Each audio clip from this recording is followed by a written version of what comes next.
Las pérdidas de azúcar en la miel final son la principal pérdida del proceso. La operación de los equipos y su estado técnico puede influir, pero su principal causa es la presencia de oligo y polisacáridos producidos principalmente por bacterias del género Leuconostoc.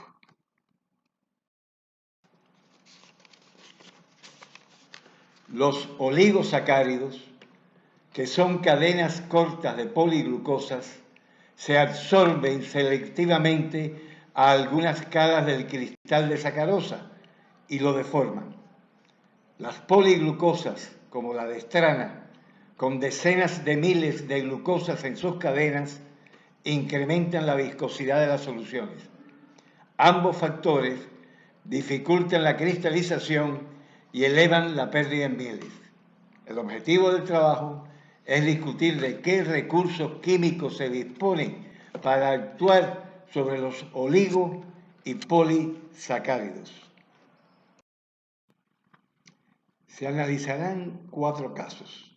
El primero, cuando la caña está contaminada y hay que evitar que se formen más oligo y polisacáridos. El segundo, cuando es el tándem el que está contaminado y hay que eliminar los microorganismos que los producen.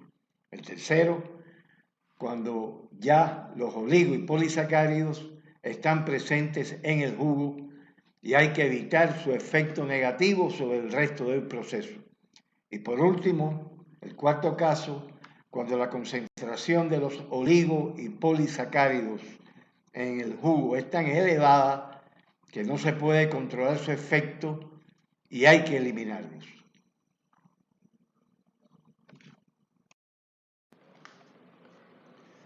La caña está protegida por una capa de cera que desaparece cuando se corta al cosecharse o también por el ataque del bore que abre orificios por donde pueden entrar los microorganismos, como se aprecia en la figura.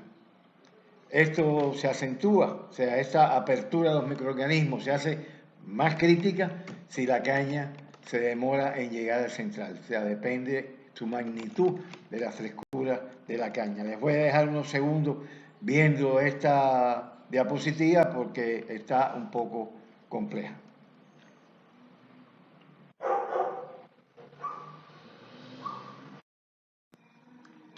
Afortunadamente, existe un producto llamado Ifopol que actúa sobre las enzimas que polimerizan a la glucosa y las inhibe. Se asperge antes de la cosecha y es muy barato. La experiencia práctica indica que se utilizan 2 partes por millón de caña durante un 15% de la campaña.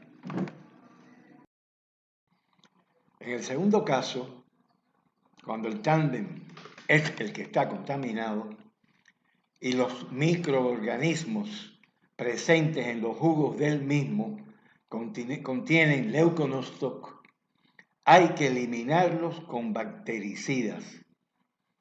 Pero hay que definir bajo qué condiciones estos bactericidas se van a añadir. Para eso, en la diapositiva que ustedes están viendo, se modela un tándem de 5 molinos y las flechas violeta indican posibilidades de adicionar el bactericida. Si se adicionan cerca del primer molino, hay un gran riesgo que se vaya con el jugo mezclado. Si por otro lado se adicionan cerca del quinto molino, hay un riesgo también de que se vayan con el bagazo. ¿Dónde es que hay que añadirlo? Para eso se desarrolló un modelo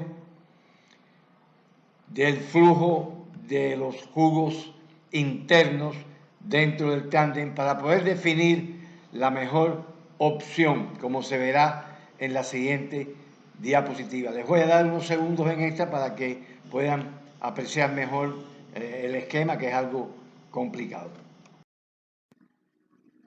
En la tabla se aprecian los resultados de la valoración del modelo. En la primera columna, la dosis empleada. En la segunda columna, el molino donde se adicionó el bactericida. Los números indican la concentración relativa de los microorganismos. En verde, la reducción de la contaminación más deseada. Se aprecia que la adición del bactericida en los tanques de jugo del tercer o cuarto molinos es la mejor opción. Están en verde y negrita, como ustedes pueden apreciar, en el tanque del cuarto molino. También se aprecia que si se duplica la dosis, como se ve en la penúltima fila, no pasa nada, o sea, no se siente, no se aprecia un cambio significativo en la concentración de los microorganismos, o sea, no es necesario. Y también si se disminuye, sí se aprecia un cambio importante en la concentración, por lo que la dosis recomendada para el caso de formol de 1000 partes por millón es correcta. En esta figura, que ya ustedes conocen, la flecha morada indica el lugar de adición del bactericida en el tanque del cuarto molino. Los bactericidas tienen un bajo costo, deben añadirse de un viaje y no en forma continua ni diluida como es frecuente en la industria, buscando una concentración instantánea de 1000 partes por millón si fuera formol y cada 2 horas, en forma similar a como actúan las penicilinas en el caso de infecciones en el cuerpo humano. La experiencia práctica indica que hay que adicionarlos durante un 30% de la zafra.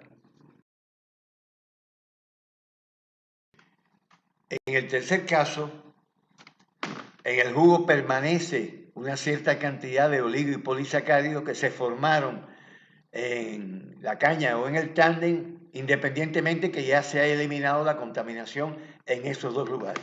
Estos productos pueden afectar al resto del proceso y por lo tanto hay que actuar sobre los efectos que los mismos producen. Eso se logra utilizando agentes tensoactivos que actúan sobre las interfaces presentes en el proceso. ¿Cuáles son estas interfaces? Bueno, en primer lugar, la superficie de calentamiento con la solución que se da en los evaporadores y en el tacho. También la interfase cristal-solución, que se da donde quiera que haya cristales, tacho, cristalizadores, centrífugas.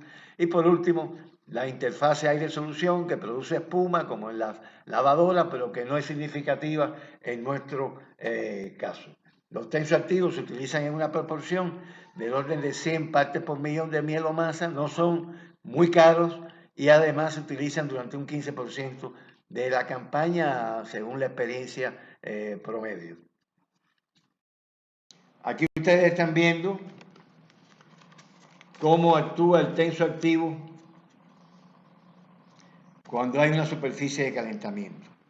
Sencillamente él facilita el mojado de la burbuja de vapor creciente en la superficie de calentamiento, que es la forma en que tiene de concentrarse el jugo en los evaporadores o el licor en el tacho. O sea, en la superficie de calentamiento se forma una burbuja de vapor de agua que cuando se desprende es lo que concentra ese licor. Como el tensoactivo moja mejor, se forman más burbujas más rápidamente de menor tamaño. Y así es como actúa contra el efecto negativo de la alta viscosidad que producen los polisacáridos en este caso.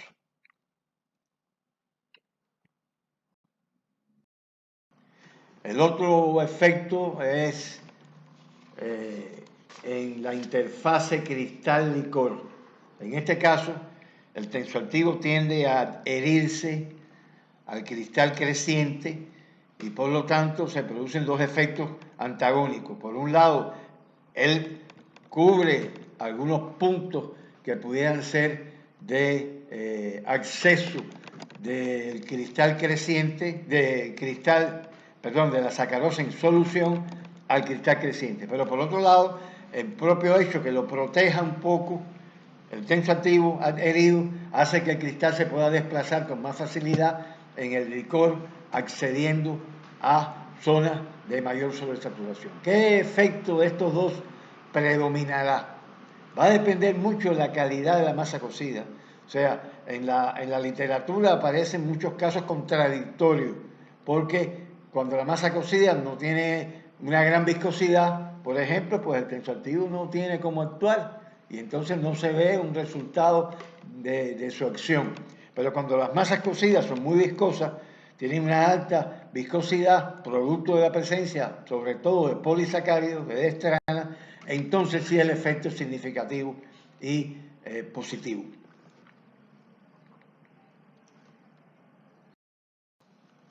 Pero bueno, la presencia de oligo y polisacáridos en los jugos era tan grande, tan alta, su concentración, que el tensoactivo no logró neutralizar su efecto. Y por lo tanto, persiste